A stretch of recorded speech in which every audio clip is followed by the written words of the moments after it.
Hola amigos, soy Manuel Ávila y esto es Espiritualidad y Ciencia.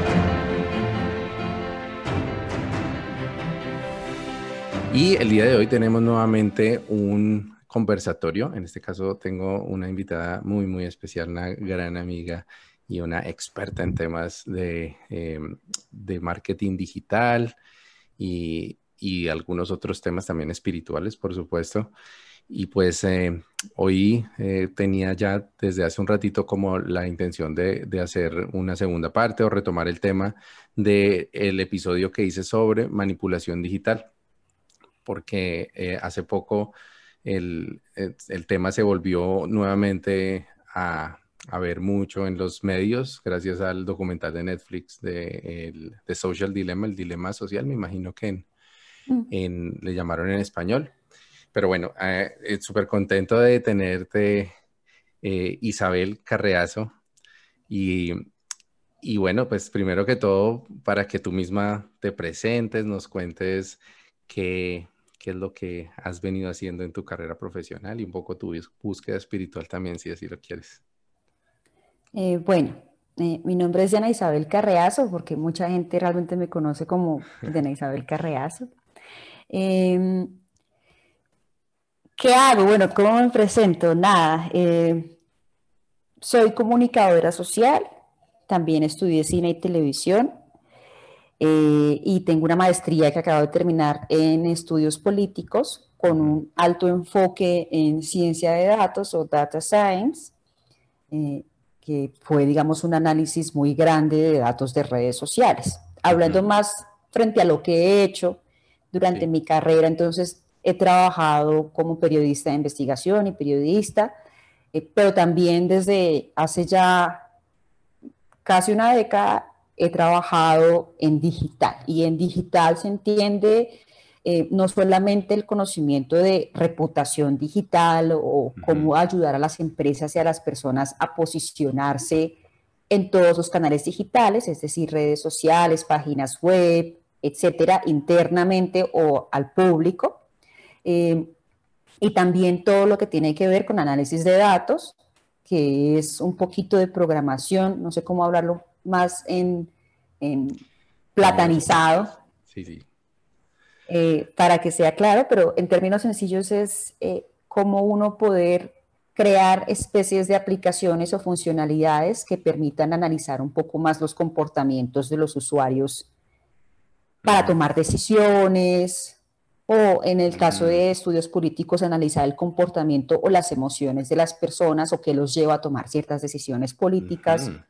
o ciertas decisiones en un contexto tumultuoso como el que estamos ahora. Más o menos es eso. O sea, digamos que en este momento estamos en un contexto que algunos autores han llamado como VUCA, que es por la incertidumbre, eso viene del inglés, ¿no? Uncertainty, bueno, por la Ujú. incertidumbre, la volatilidad, Es una eh, sigla. la ambigüedad, si es una Ah, sigla. ok. Estamos en una época en la que los cambios son tan rápidos que hacen que al mismo tiempo las reacciones de las personas sean un tanto inesperadas, pero bueno, hablaremos eso más a fondo Ok. en la... Y también estuviste por ahí en la tele, ¿no? O sea, algunas personas de pronto te habrán visto en, ¿cómo se llamaba el programa? ¿Cuatro Caminos? Ah, pensé que ibas a decir, ellos están aquí. Ah, no, es que no Porque sé, también, no sé. Ah, ese fue como el de los fantasmas. sí. Bueno, sí, yo trabajé como, bueno, aparte de trabajo, digamos, como periodista escribiendo, porque durante mucho tiempo escribí para la Ujú. revista Vice de Nueva York. Sí, sí, eh, recuerdo. También trabajé durante un poquito, corto tiempo en el tiempo, eh, pero en televisión trabajé, bueno, también trabajé en AW, pero en televisión Ah, no sabía eso. trabajé. Sí, Sí. pero en televisión trabajé para RCN Televisión en un programa de investigación que se llama Cuatro Caminos y ahí Ujú. era presentadora e investigadora. Entonces sí, hay ciertas personas que me reconocen por ese rol en televisión de esta noche en Cuatro Caminos. Sí, sí, yo ya estaba acá, sí, pero sí vi varios episodios, bueno, como dos episodios completos por aquí, porque es difícil a veces los canales nacionales por aquí lejos, pero bueno, yo lo que le cuento pues a las personas que han seguido mi podcast, que pues tú ya de pronto, si la has visto por encima, se trata como historias muy personales de mi camino espiritual y lo alterno con reflexiones como de las conclusiones que yo he ido sacando ya con la perspectiva de 10 años de esta, bueno, en realidad casi 12 años de la primera vez que tomé yagé. Y, y bueno, y pues tú eres una de las personas que me ha acompañado muy de cerca en este camino, ¿no? Nos conocimos prácticamente por esa época, hace como 10 años.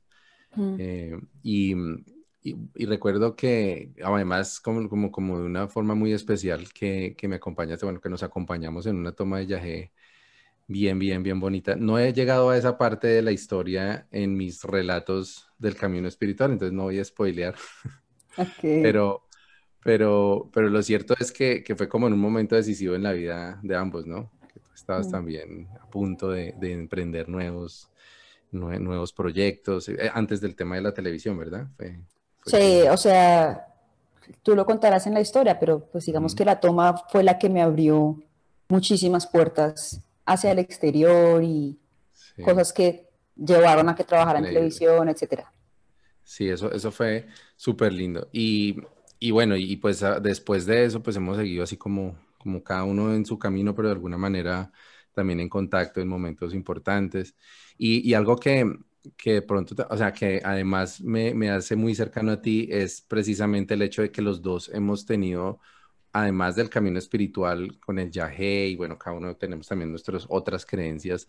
De pronto yo soy más inclinado, no, he estado como muy involucrado con el tema hinduista y budista.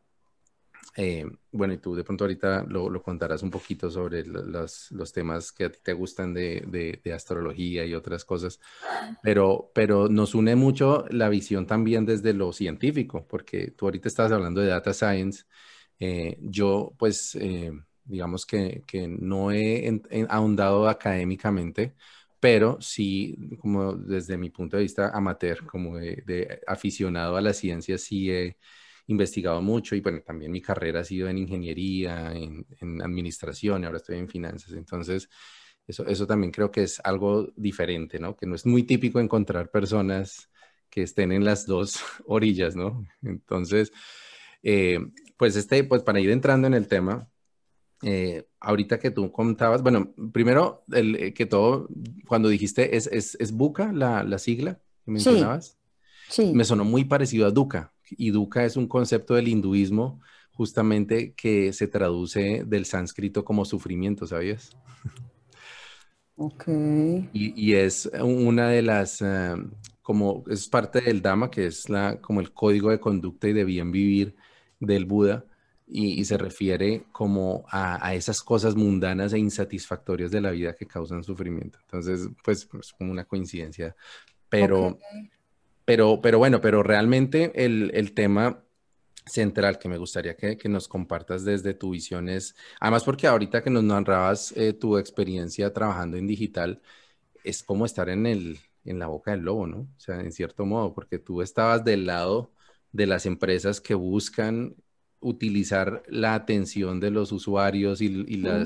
y los comportamientos de los usuarios para, pues finalmente para vender o para promover una idea, no sé, un concepto, un producto. ¿Tú cómo empezaste a ver, o si tú desde el principio has sabido, digamos, de las connotaciones negativas de todo esto, o cómo lo empezaste a ver a través de tu experiencia? Pero con connotaciones negativas, ¿te refieres a la manipulación de los usuarios? ¿Te Sí, refieres? es decir, al hecho de que una cosa es que a mí me recomienden algo porque me beneficia y otra cosa es simplemente están utilizando mis sesgos mentales y mis debilidades para empujarme un candidato, una idea, si me entiendes, un producto. Entonces, ese lado, como digámoslo así, oscuro del marketing digital, ¿fuiste consciente de eso siempre o es algo que pues, no tuviste la oportunidad de ver? Ah, sí, he sido consciente, sobre todo después de la toma, honestamente. Ujú, Eh, o pues siempre, uno siempre tiene su ética, digamos en mi caso, ética periodística, en la que siempre está primando que exista objetividad y beneficiar a los usuarios. Pero conforme ha avanzado mi carrera, ujú. lo que te podría decir es que, o sea, marketing digital per se, yo lo entiendo porque yo no hago solo marketing, yo hago reputación, hago digital en general, amplificar a la gente en digital o lograr que la gente venda, dependiendo del objetivo de la persona en digital. Sin embargo, la manipulación mediática per se no nace con los medios sociales o con los medios digitales. Digamos, si uno hace un análisis del discurso, eso está desde, digamos, ¡au! Perdón, me mordió la garganta. Esto pasa pues desde tiempos remotos, si uno podría decir, digamos, que la palabra ha sido objeto. ¿Me escuchas? Sí, te estoy escuchando perfectamente. Congelaste un momentico. No, es que es como el rendimiento, pero voy a subirle aquí la velocidad al PC porque está listo ya. Vale. Ok. El uso del discurso viene desde Atenas, si uno habla desde Occidente, ¿no? Para poder vender ideas o transmitir, o sea, la dialéctica viene desde Aristóteles o antes más, ¿sí me explico? Entonces, claro. Y en esa medida te podría decir que la palabra per se ha sido utilizada para llevar ideas hacia las personas y ahondaría mucho más en eso, pero desde mi perspectiva ya muy personal, ciertas religiones utilizaron la palabra desde muchos tiempos para lograr, digamos, que influir en las personas, o esto es algo que ha sucedido desde antes. Ahora, yéndome más hacia el contexto actual, te podría decir que es una dinámica mutua, ¿me entiendes? Porque los usuarios tienen ciertas dinámicas de consumo que hacen que las empresas hagan sus productos para atraerlos más. Me explico, está en doble vía. En la medida en la que un producto puede ser más atractivo o una idea puede ser más atractiva hacia el público, de acuerdo con las tendencias de ese momento, las empresas también hacen cosas. No obstante, efectivamente, se puede inducir una idea en la ciudadanía. ¿Me estás escuchando? Es que está congelada la No sé, se congeló el imagen. video, pero sí te escucho. Okay. Dale. Entonces, efectivamente, claro que se inducen ideas desde los medios de comunicación incluso. Hablando ya, o sea, te voy a dar dos perspectivas para no enredarme tanto. Desde los medios de comunicación hay una teoría que se llama framing, que es el enmarco de ciertos contextos o de ciertas noticias per se para informar sobre un tópico específico del tópico grande. Los medios de comunicación, y lo digo yo como periodista o algo así, enmarcan las noticias también de acuerdo con ciertos intereses que están más allá de ellos o con cierto interés noticioso. Sí, claro. Y ese mismo enmarco hace que las personas se enfoquen sobre temas específicos en su diario vivir. Ahora, hablando desde las empresas, pasa algo muy similar. Se enmarcan ciertos tópicos para que las personas se interesen en esos productos y siga la dinámica de compra y venta. Yo creo que hablando más en términos morales sobre qué es bueno y qué es malo, sería algo mucho más avanzado de lo que estamos tratando aquí. Pero si quieres, vamos por partes, porque bueno, o sea, digamos que es claro que el marketing digital, como cualquier tipo de marketing, pues tiene un objetivo de dinero, ¿no? O sea, finalmente lo que se quiere es vender, o puede tener, bueno, de reputación, otras cosas, pero finalmente eso siempre tiene una zona gris. Es una zona gris porque, pues, así como el producto puede ser realmente bueno y provechoso, también puede ser, pues no, puede ser de baja calidad o puede ser nefasto para los mismos usuarios. Entonces, bueno, en eso, digamos que el capitalismo, llamémoslo así, ha tenido desde siempre esa particularidad.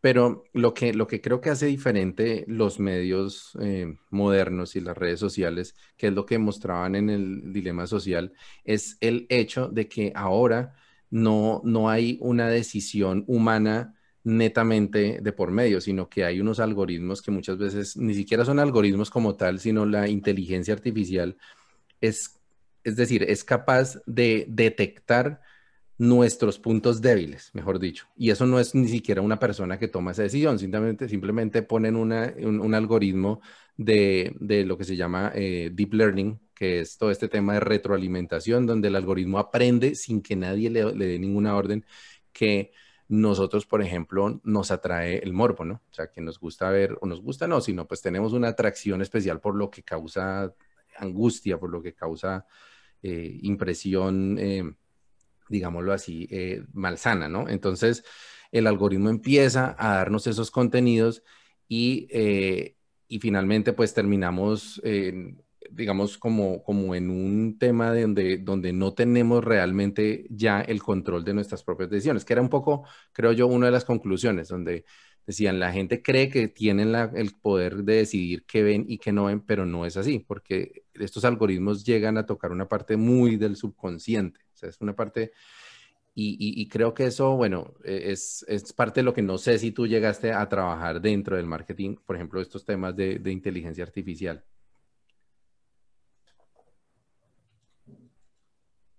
Dianita, ay, ahora sí se me fue tu voz. Sí, la conexión está. ¿Me escuchas? Sí, ya te escucho Ok. nuevamente. Bueno, hablemos desde diferentes niveles para que las personas no se pierdan, porque ya no hay personas tan expertas como. ¿Me escuchas? Sí, sí, sí, te estoy escuchando, sí. Entonces hablemos desde diferentes niveles para que una persona que no sepa tanto de digital pueda comprender esto, digamos que de una Excelente, forma más sencilla. dale. Efectivamente, digamos, yo estaba intentando introducir que el tema del enmarco de temas informativos hacen que las personas piensen de una u otra forma, es decir, puede influir en la toma de decisiones y este enmarco de la información Ujú, viene desde hace mucho tiempo. Un ejemplo es 1984 de George Orwell, que habla del gran hermano, y el gran hermano habla de cómo, de toda esta dinámica de producción mediática que logra meterse en la literatura, en la música, en la cultura y demás, para concebir pensamientos en las personas que efectivamente llegan a su subconsciente. De ujú, modo que las decisiones que toman las personas no son completamente, deben a todos, digamos que los factores socioculturales que están rodeados, de los que están rodeados, y ellos ujú. no son conscientes que toman decisiones con base en lo que otras personas fabricaron. Sí, eso Sí, viene desde antes, o sea, eso no ok, es que pase con lo no es digital. nuevo.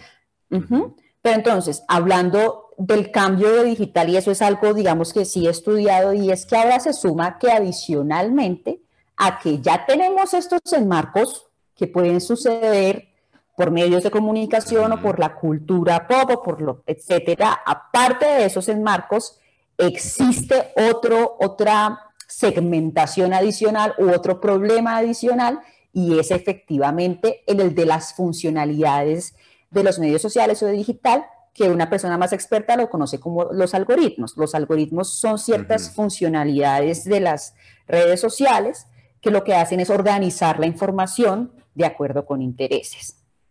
Estas funcionalidades, llamémoslos robotcitos, estas funcionalidades lo que hacen es organizar la información de acuerdo con la toma de decisiones que yo hago. Entonces, si a mí me gustan cierto tipo de contenidos, me va mandando más contenidos parecidos o contenidos similares. ¿Y eso qué ujú. puede hacer o qué puede causar?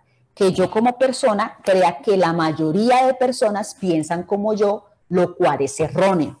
Lo que A llamamos la esta, burbuja, ¿no? La burbuja sí, de información. sí, digamos que esto en términos académicos se conoce como la cámara de eco o la ilusión de la mayoría.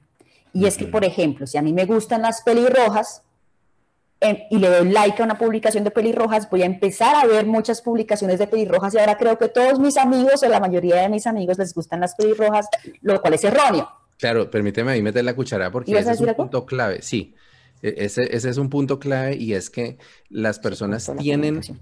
tienen, ¿me escuchas? Por aquí, yo te escucho. ¿Me estás escuchando? Sí, te Probando, escucho. probando. Listo. Te decía que una de las cosas que confunde a veces a las personas es que en el mundo anterior digamos, a lo social, a las redes sociales, tú sabías cuando estabas viendo comerciales, básicamente, porque era en la franja de comerciales o cuando era más útil, digamos que era posicionamiento de productos, que era cuando veías un producto dentro de la película, pero lo detectabas, o sea, no era, era difícil que no supieras que estás viendo un producto, mientras que ahora lo que tú acabas de decir es la red social, la inteligencia artificial de la red social organiza la información para que los posts que vemos, que incluso ni siquiera son creados muchas veces por las marcas o por las empresas, sino por amigos, por conocidos, por gente, personas naturales, digámoslo así. Entonces, claro, eso genera una especie de autenticidad o de, ¿cómo podemos decir? Como de autoridad, ¿no? Porque entonces la gente no es consciente que la información que está viendo está siendo seleccionada de una forma que termina beneficiando a un tercero. Claro, pero lo que te digo, digamos, yo he trabajado mucho tiempo en relaciones públicas, o sea, desde relaciones públicas se puede hacer digital, que es relaciones públicas digitales. Ujú. Entonces, y también como periodista, porque estaba como en los tres frentes. Ujú. Entonces, eh, desde antes, la información se fragmentaba incluso en los medios de comunicación, siempre se ha enfrascado, inclusive en los medios de comunicación. Es decir, las noticias que tú recibes, antes de que un periodista recibiera el comunicado de prensa, ese comunicado de prensa fue creado por un especialista en relaciones públicas, enmarcado en un tema específico, y eso también le llegaba al inconsciente a las personas. Pero, claro que tienes razón en algo.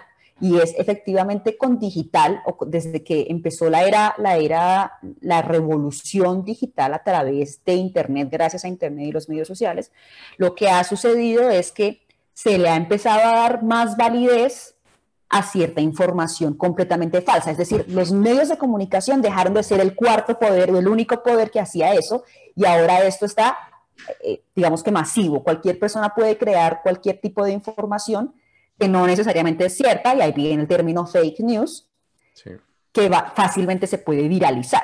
Es decir, entonces se perdió el control de uno solo que le llevaba la información a todos, y ahora cualquier persona puede tener ese poder, y el problema es que los algoritmos o estas funcionalidades o estos robotcitos no van a premiar porque tú seas un medio de comunicación o porque seas una persona Pepito Pérez, sino porque simplemente esa información es mucho más amplificable Sí, sí. que el resto. Entonces, efectivamente, yo como persona del común no puedo tener todo el discernimiento para identificar que lo que manda mi amigo es cierto o no. Digamos que eso sí ya requiere un poquito más de validación, y por eso es que existen algunos medios por encima de los medios que validan cuando una información es falsa o es Lo que fake llaman news, los etcétera. fact checkers. Ahora hay Exacto. uno, últimamente he seguido uno que se llama Colombia Check, creo que es. Sí, Mm. súper, súper bueno. El espectador tiene como, el espectador está como aliado con eso.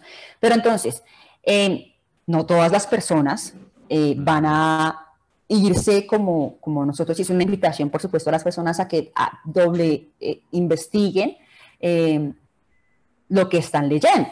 Porque resulta que, bueno, estamos hablando de redes sociales comunes y corrientes, pero a través de WhatsApp, que es una red privada, se difunde muchísima información falsa y es Y es muy muy difícil de controlar. complicado. Sí, por ejemplo, cuando pasó lo del plebiscito, eso salió con todo el escándalo del no, el gerente de la campaña del no dio el ejemplo, cuando se descubrió todo este escándalo, dio el ejemplo de que él mandó un mensaje a través de redes sociales, digamos que en contra de la otra campaña, y eso se viralizó y tenía más de 6.000 compartidos en menos de minutos.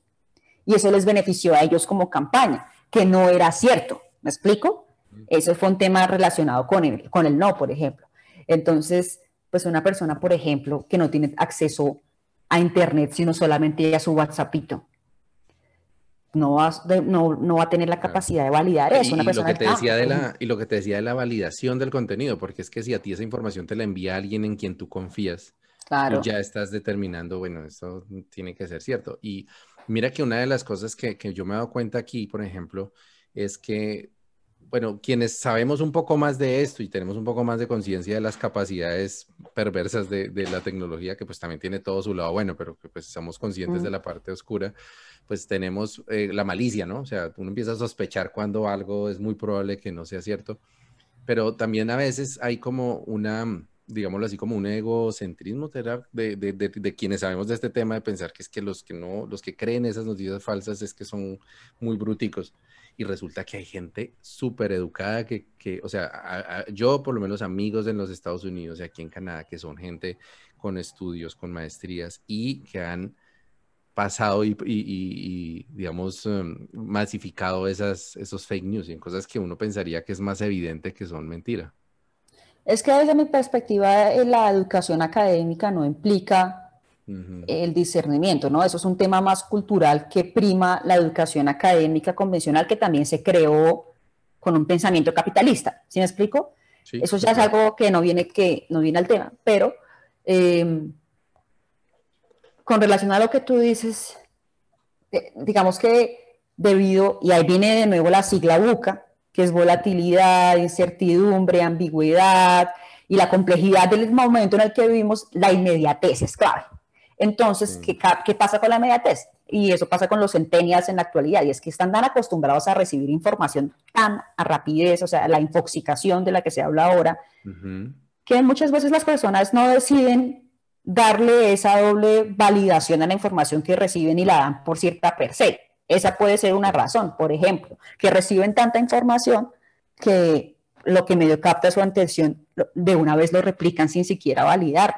Y eso no tiene estratos sociales, no tiene rangos académicos, y ha pasado que muchos medios de comunicación, por ejemplo, que son medios de comunicación y la información pasa por diferentes, digamos que en una pirámide, ellos mismos tienen que hacer rectificar información que ellos publican. Entonces, lo que sí creo yo que es la invitación a las personas de la actualidad es aprender, lo que tú dices, esa malicia o aprender a tener un poquito de discernimiento e investigar un poco más, que no se queden con lo primero que vean, sino que investiguen un poco más para que puedan ellos mismos tomar sus decisiones informados. O sea, las decisiones informadas se toman a partir de, pues digamos, la construcción de diferentes fuentes que toman la opinión que yo tengo. Si yo, digamos que eso es una base de periodismo, pero si yo conozco un poquito de las diferentes posturas y veo que ciertas posturas no están hablando, digamos, desde la prueba, por ejemplo, pues yo empiezo a dudar un poquito, aunque estamos en una época en la que los videos mismos se pueden editar. Entonces, claro, ¿has visto los videos que genera la inteligencia artificial que pueden poner sí, a cualquier la persona a cara, mover la sí, boca como... Es que sí, se está haciendo más difícil cada vez. Y mira que, por ejemplo, Yuval Noah Harari, no sé si ya has leído sí, sus claro. libros, en Homo Deus, él decía que esto nos va a coger ventaja porque no hay ninguna forma que el cerebro humano llegue a tener esa capacidad que las inteligencias artificiales están desarrollando.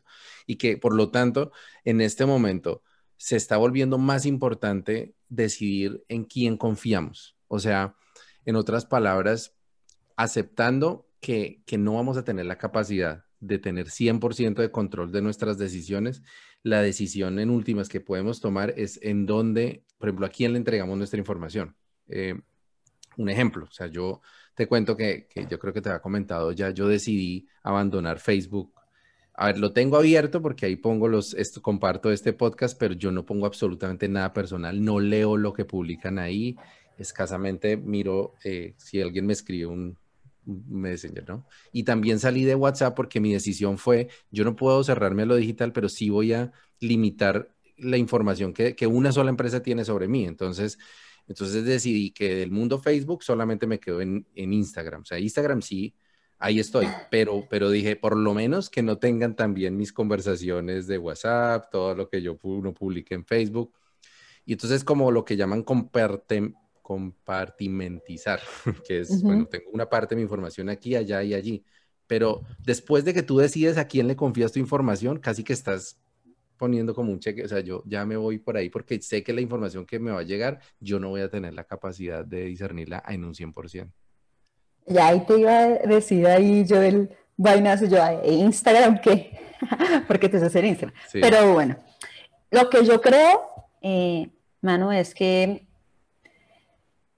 incluso si no estás en Facebook, es muy probable que ya conozcan todas tus dinámicas de consumo si estás en Google, con excepción de que utilizaras, Claro. así como dicen como dicen, exacto, utilizarás otro tipo de navegador y pues, la mayoría, y otro tipo de buscador, y la mayoría de las personas utilizan eso, o que utilizaras ya Tor, o te fueras a la Deep Web, y bueno, ya eso ya sería otro tema que pues las personas, Sí. exacto, es otra cosa, ¿me explico? Pero es muy probable que tengan todo, o sea, cuando uno, y te lo digo yo, cuando uno va a hacer una campaña a través de Google Analytics, a través de YouTube, pues puede saber muchísimas cosas, ¿me explico? Sí, Y eso claro. uno que no tiene toda la información, imagínate en Google. Entonces, eso pues en tu caso. Lo que yo sí creo es, o bueno, lo que yo he leído recientemente, no se puede prever en realidad. Hay un tema sobre regulación. el tema de regulación, sobre todo desde la Comisión Europea, está cambiando, digamos, hasta qué punto se puede llegar a la inteligencia artificial. No sé qué vaya a suceder con eso. Lo que sí sé es que han avanzado las cosas, sobre todo en términos de hate speech o cómo se viraliza el hate speech. Y el hate speech, para las personas que no conocen, es el discurso de odio discriminatorio hacia las demás personas. Sobre eso ya hay cierto tipo de regulación. Y con relación a las inteligencias artificiales se está avanzando en la regulación. O sea, en términos regulatorios, para, por lo menos en Europa, hacer una diferenciación muy clave entre libertad, entre comillas, entre la libertad que yo tengo, digamos, de expresión, y cuando puedo infringir la privacidad de las personas o su dignidad. Sí. Han habido regulaciones contra eso, Estados Unidos también, pero de eso todavía falta ver pero mucho. De eso no parece que, bueno, sí, está todavía no. Pero tú recientemente, y bueno, quiero pasar a este otro punto porque ahí tienes también, yo sé que mucho que de pronto compartirnos con lo de tu trabajo de grado, porque pues tuve también la oportunidad de ver tu presentación y fue excelente, la verdad me quedé como con ganas de hacer preguntas, pero la vi en diferido. y bueno, en fin, lo cierto es que fue con relación a las elecciones presidenciales de 2018, ¿verdad? Uh-huh. Que pues como pudimos presenciar eso en las redes sociales, es sobre todo en Twitter, ¿no? Que es tan dado a la ira, pues es realmente para mí desgastante. O sea, yo recuerdo que yo no usé Twitter en esa época porque me parecía desgastante. O sea, el nivel de odio de las conversaciones y las fake news, las noticias falsas y el hate speech que tú mencionas y todo esto. Y bueno, y tú con el análisis que hiciste de Data Science, encontraste pues unos hallazgos bien interesantes. Y pues si quieres como contarnos una versión resumida y como tú dices, platanizada de qué es lo más impresionante que encontraste ahí, que podrías... Bueno, para contextualizar a las personas, mi tesis de maestría en la Universidad Nacional se llamó Anatomía Política en Colombia, Anatomía Política en Twitter Colombia, elecciones presidenciales 2018. Básicamente lo que hice fue analizar todas las conversaciones en Colombia, específicamente para segunda vuelta. Uh-huh. ¿Por qué no lo hice desde la primera vuelta? Porque quería ver el grado de fragmentación que había cuando existían, digamos que dos posiciones más, y digamos que los medios de comunicación y debido al clima político que había, digamos que para argumentarlo, se preveía que iba a haber una segunda vuelta, porque han habido elecciones en Colombia en las que no ha habido segunda vuelta. La segunda vuelta nace desde 1991, pero en las dos elecciones de Uribe no hubo segunda vuelta, él ganó en la primera vuelta, como para ponerle el contexto. Sin embargo, debido al clima político que veíamos y las batallas políticas precisamente en Twitter, que es como la red social donde están los medios de comunicación y líderes políticos, digamos desde ahí es que los medios de comunicación replican, pues había bastante... batallas políticas, específicamente lo que hacía prever que iba a haber más fragmentación. Bueno, entonces lo que yo hice fue analizar más de 6 millones de conversaciones del 26 de mayo al 17 de junio, que fue la segunda vuelta, digamos, antes de la época después de la primera vuelta, para identificar básicamente las conversaciones o el debate de la ciudadanía. Uh-huh. Eso fue, digamos que, el objetivo general de la investigación. Dentro de los principales hallazgos, para no ahondar tanto, digamos que yo utilicé algunas técnicas de programación para poder acceder a la información de Twitter, que es pública. Eso es un poquito complicado, pero básicamente es una programación para que uno pueda sacar todos los datos y uno saca todas las conversaciones de las personas. Uh-huh. Lo que logré identificar es que hubo bastante fragmentación política, y eso está muy relacionado con lo que estábamos hablando antes de esa cámara de eco que les mostré, porque en la medida en que las personas recibían información relacionada con su partido político, con su tendencia política, tendían a valorar más lo que estaba relacionado con su tendencia política. Eso en términos más simples significa que la polarización o fragmentación de las tendencias políticas fue muy marcada en dos regiones específicas, que regiones antiuribistas y uribistas. Entonces, la gente no estaba agolpada en un candidato en específico, estaban a favor o en contra de una tendencia política. De una persona casi, ¿no? Sí, exacto.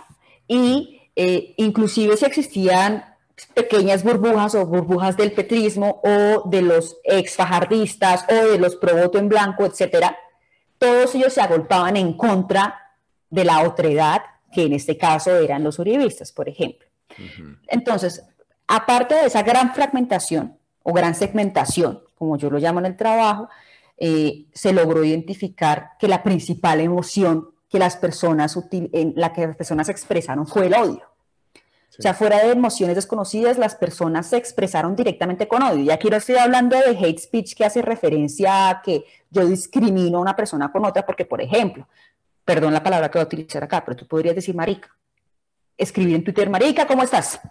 Y no necesariamente estás intentando ofender a una persona o discriminarla. Claro, eso es bastante complejo, exacto, eso es bastante complejo de analizar inclusive con las técnicas más avanzadas de ciencia de datos. Entonces yo no puedo identificar si se está denigrando a ese punto en términos académicos, pero sí logro identificar que la principal, digamos, de las 100 palabras más frecuentes de las dos tendencias, por ejemplo, en la tendencia antiuribista, 25 de 100 eran groserías del lenguaje colombiano coloquial. Sí. O sea, groserías, para no decir aquí groserías.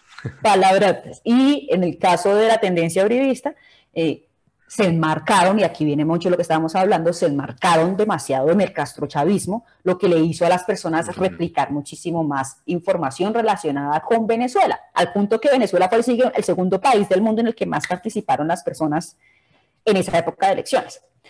Y otro hallazgo importante es que hubo bastante presencia de cuentas falsas. Sí, ese era el punto que te iba a preguntar, porque en Colombia se le llamó el fenómeno de las bodegas, ¿no? Sí, pero entonces uno no podría probar 100% que son cuentas falsas, pero es muy extraño que hubiese aparecido un volumen tan grande de cuentas sin actividad continua, o sea, personas que no publicaban porque sí, sino que publicaban en momentos específicos para generar tendencias. Las tendencias se crean cuando unas personas hablan de un tema en específico en una hora en específica. Entonces resulta que, por ejemplo, yo a las 10 de la mañana hay 500,000 personas que están hablando sobre papas. Entonces eso se vuelve tendencia porque ese mundo de personas están hablando de lo mismo. Lo que sucede repiten es que unas palabras clave, ¿no? Que es lo que es el trending topic. Exacto. Entonces, esas cuentas que repetían esas palabras, que muchas veces eran copiadas y pegadas, repetidas y repetidas y repetidas, eran cuentas que no tenían actividad. Y si uno se va a ahondar en el número de participación, no tengo acá la cifra exacta, pero más o menos el 60% de toda la conversación uribista fue de cuentas de ese tipo. No voy a decirles en este momento que falsas o no, pero fue cuentas que tenían 0 seguidores, por ejemplo. Entonces, si a mí no me sigue, por lo menos a uno lo sigue una persona. Si uno sea muy inactivo en Twitter, a menos lo sigue la mamá. Pero eran personas con 0 seguidores que generaban tendencias. En el caso de la tendencia, es decir, de la segmentación antiuribista, hubo solamente como 3.300 cuentas de todas el porcentaje de cuentas que, o sea, sí hubo, porque no se podría decir que no hubo, pero pues dentro de los hallazgos, sin yo ser de ningún, digamos que como investigadora política no estoy afianzada con una tendencia específica, y eso es importante recalcarlo acá, es decir, no estoy en contra ni a favor de ninguna de las tendencias, pero sí es un hallazgo importante a tener en cuenta. Y además que ahí, sí, lo que mencionas del uribismo, pues sonaría a antiuribismo el hecho de que lo estemos diciendo, pero es que la verdad no tiene que ver ni siquiera con el uribismo. Veo que es un fenómeno que es más constante o más presente en la derecha, en todo el mundo. Porque si tú te fijas, los hallazgos de Cambridge Analytica en el Reino Unido mostraron que todo el movimiento a favor del Brexit, que era predominantemente de derecha, fue el que utilizó todas estas técnicas de cuentas falsas, de noticias falsas, de hate, bueno, como sobre todo de miedo, no sé si tanto hate speech, pero sobre todo de producir miedo. Y en los Estados Unidos las elecciones, no estas que pasaron, sino las anteriores, también fue predominantemente, bueno, y en estas también fue predominantemente las cuentas pro Trump las que repetían esos patrones de cuentas con pocos seguidores, que se dedicaban a crear tendencias con temas que eran realmente muy fake, o sea, eran muy falsos. Te voy a decir las razones que yo creo en este momento específico, y es, Porque de acuerdo con los análisis que ha visto, que han habido, digamos, recientemente, las personas de las nuevas generaciones suelen tener pensamientos un poco más progresistas. No voy a decir izquierdistas, nada por el estilo, sino Sí, de progresistas. acuerdo. Digamos como tendencias más liberales debido a los cambios que han habido recientemente. Las noticias falsas suelen llegar directamente a personas que no tienen la habilidad digital desarrollada por completo. No lo estoy diciendo que ningún, o sea, bueno, no importa la edad. Yo conozco personas como el abuelito que tú y yo conocemos, que es súper Sí. digital, pero... Saludo al abuelito Luis. Hola, abuelito hermoso. Bueno, pero no todas las personas de esas edades no tienen Claro. esa capacidad digital, y entonces, ¿qué sucede? Que efectivamente pueden tomar cualquier noticia, cualquier información que les aparezca en su WhatsApp como cierta, porque no tienen la habilidad digital y tampoco el gusto, pues, de ponerse a investigar y etcétera, etcétera, etcétera, etcétera. Esa puede ser una razón, es decir, suelen llegar este tipo de campañas más hacia unas generaciones mayores Sí, que adicionalmente, y eso sí es clave, son los que más votan. sí, también. Entonces, un tema clave importante, por ejemplo, en la ola verde que sucedió en Colombia, Mocus fue la octava persona más popular del mundo en ese momento, fue tendencia mundial Menos, durante no muchas sabía. ocasiones, La ola verde, sí. más nombrado que líderes mundiales. Y Ujú. sin embargo, la votación no fue congruente o no fue directamente proporcional al movimiento digital que hubo. Y eso es porque el movimiento digital que hubo se Perdón. centró solamente en personas, digamos que más digitales, etcétera. Entonces, hay algo clave que hay que decir acá, y es que hay ciertos medios de comunicación que pueden influenciar más en la votación de otros, y esos son Facebook y WhatsApp, que suelen tener a personas más mayores en su utilización, y esos todavía no se tiene control ni forma de medirlos. Claro, ¿Sí? claro. Y por eso precisamente hay que ver también Pe- otras dinámicas que están fuera de lo digital, porque en Colombia hay muchas dinámicas fuera de lo digital Claro. también, ¿no? Pues mira que lo que dices es clave, porque, y de hecho se relaciona mucho con un par de episodios que yo eché en el podcast sobre, digámoslo así, los conflictos internos de los seres humanos. Porque cuando hablamos de derecha e izquierda, que es un tema que genera tantas pasiones, eh, bueno, y en general siempre que hablamos de dualidad, porque todo, en todo, en absolutamente todo, tenemos siempre como alguna forma de dividirnos, ¿no? Entonces, inclusive si tú eres iPhone y yo soy Android, si tú eres del equipo rojo o yo soy del equipo azul, hablando de fútbol, y en el partido político, y etcétera, etcétera. Estoy poniendo ejemplos, ¿no? No sé, tú a quién le haces barra, Tranquilo. yo cero fútbol. Pero lo que dices es clave porque eso sí se ha estudiado y se ha demostrado que la gente joven desde siempre ha sido más progresista, porque ellos tienen la tendencia de enfrentarse a lo que ya viene del pasado, tratar de conservar lo que les conviene, pero se dan cuenta de todo lo que no sirve y entonces no, esto hay que cambiarlo y ahí tenemos los movimientos de Peace and Love de los 60 y los movimientos también de los digamos, de los 80 de la rebeldía, del MTV y todo esto. Y así estamos ahora con los millennials y los centennials ahora. Entonces, eso siempre sucede que luego esos jóvenes envejecen, ya tienen hijos, ya uno empieza a tener más miedos porque entonces, y si de pronto tantos cambios empiezan a afectar la estabilidad de mi familia, de mis ingresos, de mis hijos, y uno se empieza a volver derechista. O sea, eso es, si uno se compara el pensamiento político versus hace 15 años, yo sé que yo soy definitivamente mucho menos progresista, aun cuando me considero bastante, ¿no?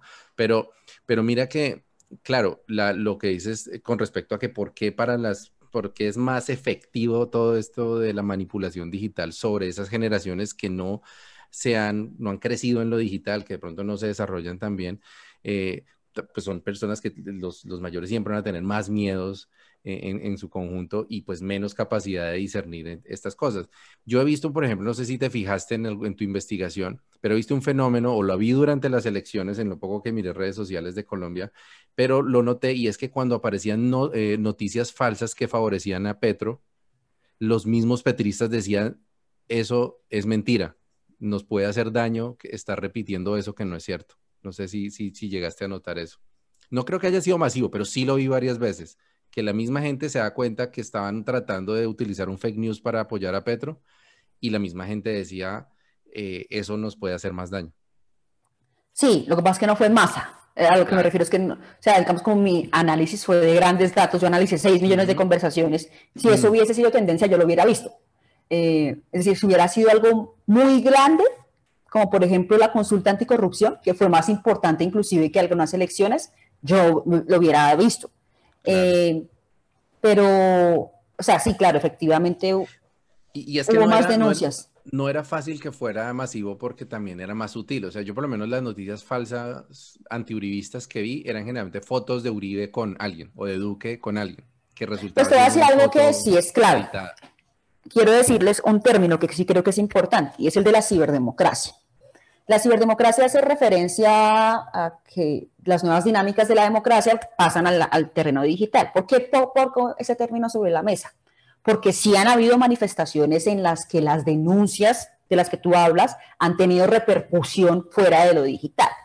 Esto es un ejemplo de las denuncias del E14, de los formularios E14 de las elecciones, que nacieron como denuncia en Twitter y llevaron a que la MOE, que es la Comisión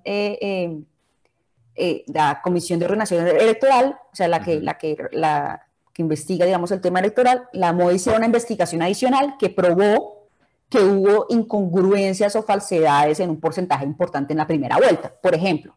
Y eso nació de una denuncia en Twitter. Entonces, sí han habido cambios que han surgido a través de digital, que han trascendido las fronteras digitales.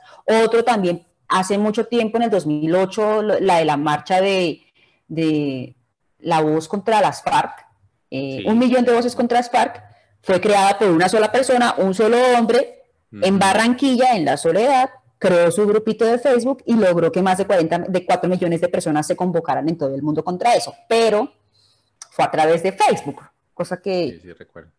que pues sí logró una movilización importante. Entonces, veamos, o sea, vemos el contra, pero también hay posibilidades buenas a través de digital.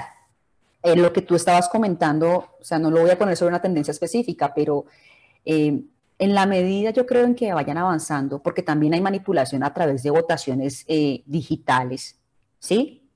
No Sí, voy a decir casos específicos, pero en países muy cercanitos ha pasado que los votos digitales sí. tienen denuncias de daños, de engaños, pero bueno, pero lo que podría decir es que si existiera una forma en la que lo digital y lo físico se pudieran unir mucho más conforme pasa el tiempo, porque eso va a pasar, no lo podemos detener. Es decir, cuando nosotros seamos viejitos, eh, probablemente el voto ya sea completamente a través de QR code o a través de celular, y eso sí puede hacer que las personas más jóvenes tengan más incidencia en las votaciones. Seguramente.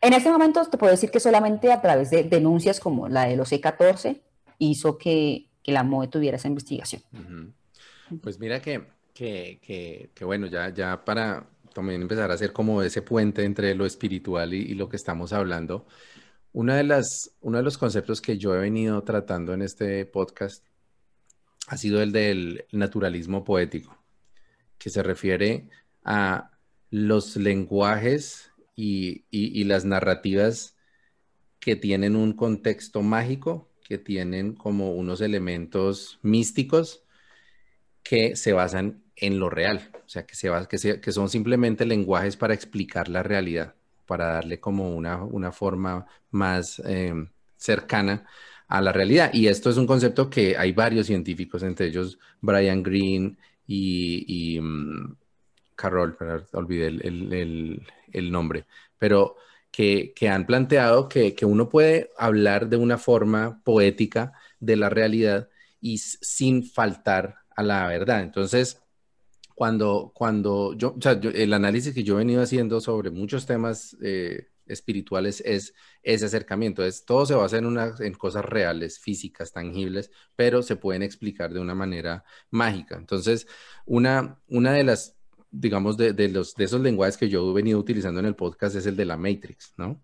Porque pues para muchas personas ese concepto es cercano gracias a las películas de los hermanos o ahora hermanas Wachowski, ¿no? Y se refiere como a esa realidad detrás de la realidad que, que no podemos ver, pero que podemos intuir y que muchas veces es la que nos condiciona en lo físico. Entonces, a eso nosotros los que estamos en este cuento de lo espiritual le llamamos el mundo espiritual. Y dentro del mundo espiritual, a mí me parece que hay algo súper tangible y es lo digital, porque es que ya lo que antes era una cosa más, más conceptual, ahora es realmente una realidad virtual. O sea, nosotros ya tenemos una realidad en la que formamos relaciones, tenemos conflictos, tenemos aprendemos, estudiamos y gracias a la pandemia ahora trabajamos y vivimos prácticamente en ese mundo artificial. Y en ese mundo artificial hay unos peligros que sobrepasan tanto en gravedad en muchos casos, pero también en posibilidad de entenderlos, los peligros del mundo real.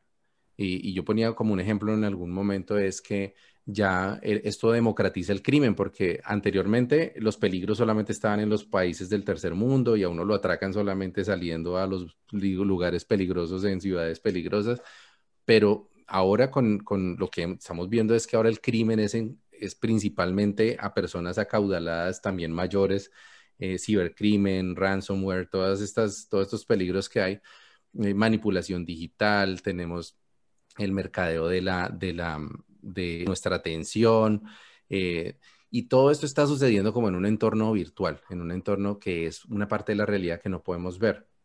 Entonces, como te decía, el concepto que yo utilizaba es como el de salir de la Matrix, o sea, el hecho de poder despertar y darnos cuenta las verdaderas formas en las que nos manipulan. Y esto en particular, y para esta es la siguiente pregunta, es con respecto a las teorías de conspiración.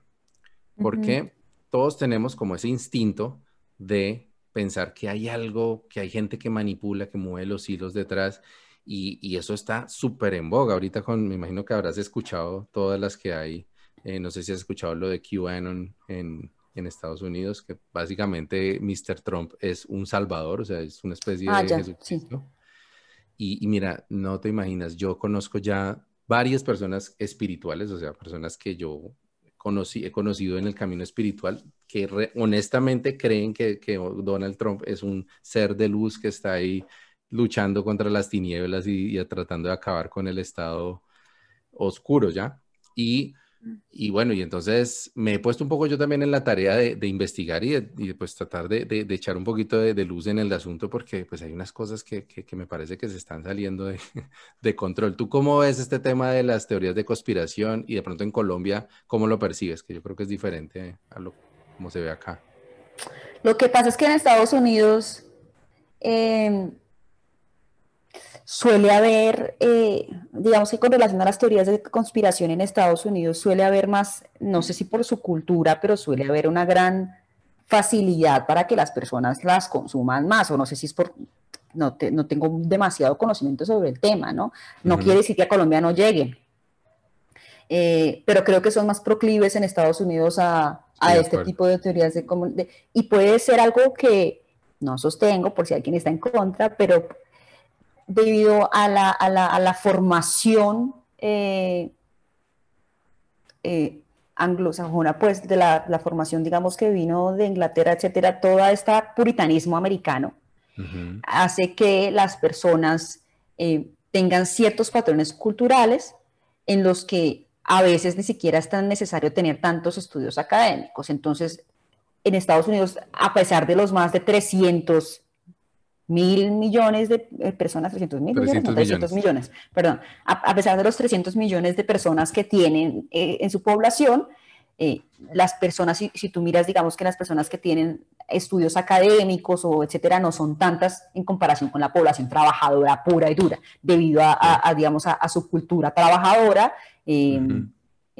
protestante, pues, que tiene como principio de que yo trabajo para poder seguir, y esto no tiene que ver ningún tipo de creencia o en contra de ninguna creencia religiosa, pero digamos que Estados Unidos es un país muy protestante y debido a eso priman mucho el trabajo.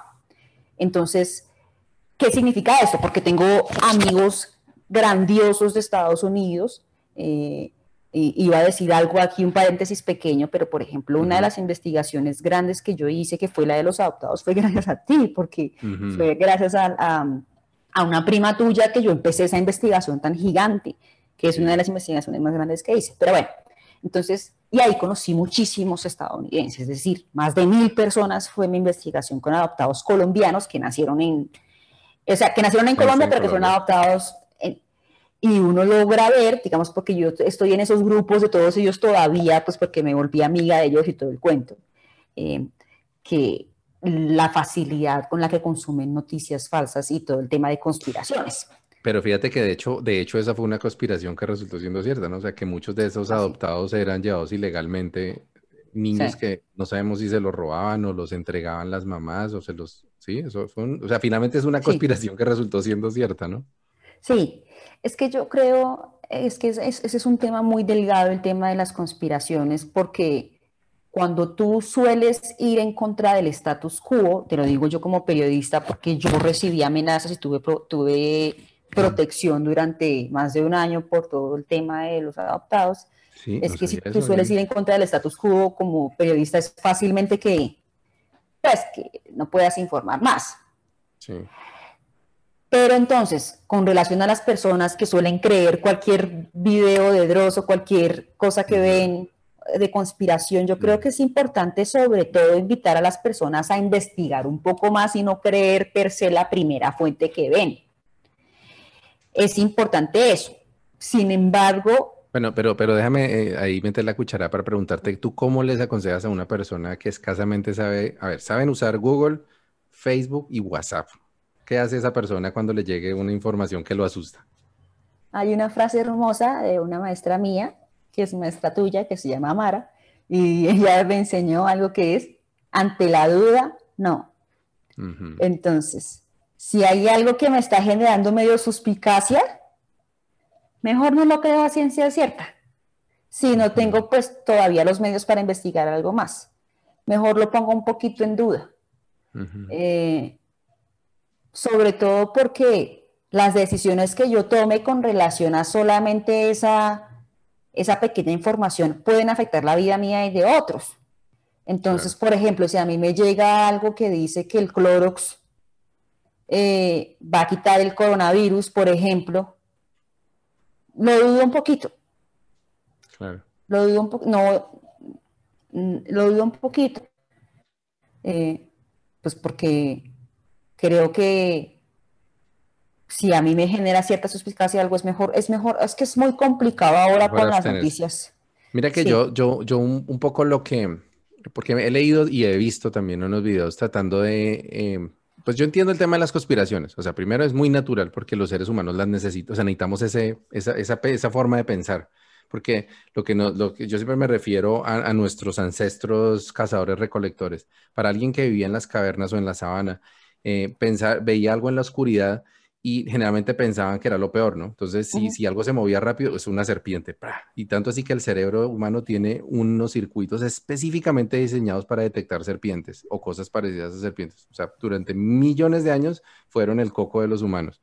Entonces, tenemos esas adaptaciones para ver cosas peligrosas en donde no las hay. ¿Por qué? Porque es mejor cuidarnos de una cosa que no resulta siendo peligrosa y no confiarnos en algo que sí resulte costándonos la vida y por haber sido confiados, terminar no pasando nuestros genes a la siguiente generación. Entonces, la forma de pensar siempre nos va a acompañar, de pensar que hay algún peligro oculto detrás de algo que parece inocente. Ahora, el tema de las conspiraciones, yo lo que he visto es que se ataca entendiendo nuestras mismas fragilidades humanas. Y una de esas es que somos muy proclives al chisme. El chisme, dicen también los antropólogos, que fue la primera expresión del lenguaje. O sea, el lenguaje se desarrolló para hablar chismes, porque era la forma de saber quién era aliado, quién era enemigo, qué peligros podía haber dentro de la comunidad en la donde estábamos. Entonces el chisme hace que sea casi imposible guardar una conspiración. Es casi imposible mantener una conspiración de más de un puñado de personas. Y por ejemplo, guardar la conspiración, mantener la conspiración de que la Tierra es plana o de que con las vacunas nos van a meter un chip para controlarnos o que con el 5G implicaría que todos los técnicos de 5G del mundo, todos los que trabajan investigando telecomunicaciones, todos son parte de la conspiración y que nadie es capaz de hablar ni de decir nada, o los científicos que trabajan en la NASA, o todos los geólogos del mundo, etcétera. Entonces, ahí es donde me parece que se cae la conspiración. O sea, si algo requiere demasiada gente que sea leal a la causa, eso no funciona. Y y desde ese punto de vista, entonces yo le digo a la gente, pues busque a alguien en quien usted confíe que pueda saber más del tema. Entonces, por ejemplo, si yo escucho una teoría de conspiración que habla sobre redes sociales y que a través de eso nos van no sé, a matar la mitad de la población, yo le pregunto a Isabel Carriazo, porque ella es experta en digital y ella me dice, ¿eso es posible o eso no es posible? Si yo tengo un amigo que es médico, yo le pregunto si es cierto que estén haciendo pasar a todos los enfermos de cualquier cosa por enfermos de COVID y que les pagan a cada médico por cada enfermo de COVID, pues en algún momento alguno conocemos, o sea, algún médico que trabaja cerca conocemos, ¿no crees? Sí, claro, sí, mis dos hermanitos son médicos. Ya tienen todo el Exacto. tiempo personas con COVID. Pero en algo sí me dejaste dudando y ahí sí yo no te puedo responder y es, hay ciertas cosas a través de la manipulación digital que definitivamente, o sea, nosotros, o sea, el universo es tan grande y desconocemos tantas cosas y eso ya es en mi posición completamente personal, fuera Sí, sí, sí. que, que definitivamente, es decir, yo como realizadora audiovisual puedo decir aquí que la primera incursión en la luna es probablemente una creación audiovisual. Puede ser, Es probable. Sí, existe una probabilidad. o sea, existe una gran probabilidad debido a los encuadres visuales de la Ujú. película que nos muestra. Y eso ha inducido a unas conspiraciones en específico y es, Ujú. o sea, es decir, lo que tú ves de las imágenes del planeta Tierra son imágenes todas digitales. Tú puedes crear a través de un programa de edición visual una imagen de la Tierra y del universo y puedes crear unas galaxias y las personas podrían, pero eso ya es algo completamente personal, es decir, ya me parece algo filosófico profundo de tocar. Lo que sí, Oye, es lo que yo, técnico también, ¿no? Es técnico porque a la final también para eso yo he visto también esos temas y hay varios videos donde dan explicaciones de por qué sí o por qué no. O sea, entonces ya uno encuentra los dos lados y bueno, uno puede decidir en quién, en qué argumentos son más sólidos. Pero entiendo el pero punto que dices. sí, Pues o que sea, lo que yo, y o además es sea, más poca gente, o sea, muy poquita gente fue a la luna, ¿sí? O sea, eso es un sí, poco lo que hace es sí, confirmar lo que yo te estoy diciendo, que muy sí. poquita gente fue a la luna y por lo tanto solamente 3 o 4 personas pueden decir a ciencia cierta estuve en la luna. El resto, Ujú. bueno, en realidad han ido más, eso aparte de Sí, del claro. Apolo 11 también ha habido otras, pero en realidad es poco, ¿sí? Que es diferente a que todos los pilotos del mundo oculten que la Tierra Plana, sí. es plana, sí, eso ya entonces, sí, se valida y hay muchas. De hecho, estaba pensando que hay otro, por lo menos otra clave que yo utilizo para ver si una conspiración es real, es cuando es seguir, es como cuando dicen los investigadores forenses, hay que seguir el dinero, hay que seguir la pista del dinero, quién se beneficia. Entonces, Ujú. cuando yo escucho de algo en lo que yo veo clarita que con todo eso se está beneficiando a alguien y resulta que sí se benefició, tiendo a creer que ese que se benefició fue el que creó todo ese movimiento. Por ejemplo, Ujú. yo estoy en una posición similar a la tuya con lo del alunizaje. En mi caso es con lo del 9/11. O sea, Ujú. yo sigo la pista y digo, ¿quiénes se beneficiaron con lo del 9/11? No fue Osama Bin Laden, no fueron en ese entonces no era ISIS, sino eran, ¿cómo Al se llama? Qaeda. Al Qaeda.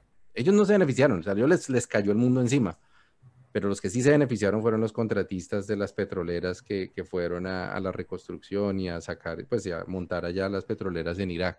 Y todos los Ujú. contratistas y Halliburton y todos estos. Entonces, para mí es también una gran posibilidad. No lo puedo confirmar, pero lo considero posible porque veo que realmente ellos fueron los que se beneficiaron. Yo creo que lo clave aquí, con relación a esta información falsa, etcétera, sobre todo cosas que pueden afectar al otro. ¿Sí me explico? Porque Ujú, cada persona, ya dimos algunas claves para que tenga discernimiento o no. Pero cuando uno pasa ujú. de recibir información que pueda que sea falsa o cierta, a intentar convencer al otro de eso, ahí ya tiene una responsabilidad. ¿Sí me hago entender? Totalmente de acuerdo, sí. Entonces creo que eso es clave dejar la invitación aquí y es, si yo no sé a ciencia cierta, por ejemplo, que el Clorox cura el coronavirus, Sí. o me puedo quedar la creencia para mí, pero tengo que aprender a ser responsable socialmente en la medida en la que hay personas que no tienen la misma capacidad de discernimiento que yo y que pueden ser influenciables por lo que yo diga. Entonces, eso es lo más clave, porque en este Sí, momento a través total. de la evolución digital y los algoritmos de los que hablamos van a hacer que más información no tengan la suficiente, no tengamos nosotros la suficiente capacidad de discernir si es cierta o no. Eso ya va a pasar y eso ya es, ¿me entiendes? En muchas cosas y puede que haya conspiraciones muchísimo más pequeñas que nos hagan creer que son ciertas y no sean ciertas, o sea, no sabemos qué es real y qué no, eso siempre ha sido, pero ahora un poco más. Sí. Sin embargo, mi responsabilidad social es evitar que el otro pueda llegar a afectarse con eso. Y eso sí me parece más clave ahí, con relación a las pequeñitas conspiraciones ahí. Si yo sé, por ejemplo, no tengo ciencia cierta y no conozco médicos o lo que sea, y soy una persona del campo y me llegan con que el cloro cura el coronavirus, ante la duda no. Sí, sí, sí, O de sea, acuerdo. y adicional a eso, me hago un poquito responsable de las consecuencias de lo que yo realmente a ciencia cierta no sé. Que eso Exacto. ya es un punto más clave. Es decir, si yo de alguna forma, a través de esa información que recibí, logro afectar a otros, eso me parece clave, me parece grave, ¿sí me explico? Y otra lección cercana a eso que dices, o creo que sí, muy relacionada, es casi que un complemento de eso, es para mí es el tema de la humildad. O sea, que creo que nos falta en general a la mayoría y es aceptar cuando no sabemos. O sea, es que es algo muy sencillo aparentemente, pero resulta que uno ve y pues muchísima gente opina de lo que no sabe y se creen expertos en lo que no saben. Y también había visto por ahí alguna frase que era algo así que los que verdaderamente saben son los que menos opinan, o sea, tienden a dudar más de sus propios conocimientos porque entre más sabes, también descubres más cosas que no sabes. Entonces, eso te hace ser todavía más cauteloso en lo que tú afirmas, mientras que el que no sabe nada y se entera de un poquitico ya se considera experto. Entonces, pues digamos que también como en la parte del camino espiritual, una lección que siempre he tenido es aprender a ver el valor en la ignorancia propia, o sea, a verlo como una virtud, no como una debilidad, sino el hecho de que el hecho de no saber algo me convierte en aprendiz, en discípulo, y eso abre las puertas para seguir aprendiendo. O sea, el día que dejamos de aprender, a mí me parece que es el día que empezamos a morirnos. Mm. ¿Qué puedo decir ahí? Maravilloso. Ah, Isa, pues como siempre es un placer. No sé si tengas alguna reflexión final para no, yo sé que mañana tienes un día muy importante. Entonces, para no trasnocharte, ¿qué reflexión final de todo esto te gustaría compartir? Yo creo, y lo vimos las personas que vieron el documental ese del Social Dilemma, que la evolución me estoy yendo más hacia el lado negativo, pero bueno, la evolución de los robots digitales ha encausado emociones en las personas y esas emociones llevan a movilizarnos. Las Sí, emociones que más movilizan a las personas son el miedo y el odio. Y como les conté en el ejemplo de Colombia, la emoción que más se movió fue el odio. Entonces, eso nos da pistas del terreno tumultuoso que vamos a empezar a pisar. Por lo tanto, sabiendo o previendo ese tipo de situaciones que pueden llevar a muchas personas a movilizarse per se. O sea, hay una cantidad de movilizaciones, entre comillas, que mucha gente puede ver como positivas, no voy a decir sí, acá los movimientos, pero que son violentas con relación a una causa que, entre comillas, puede parecer positiva, afecta a las vidas de las personas. sí. Entonces, con relación a toda esta reflexión que yo hago es,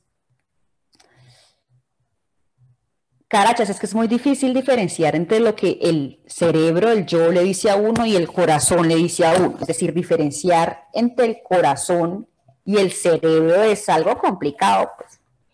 Si uno no está en un Eterno camino dilema. exacto. Pero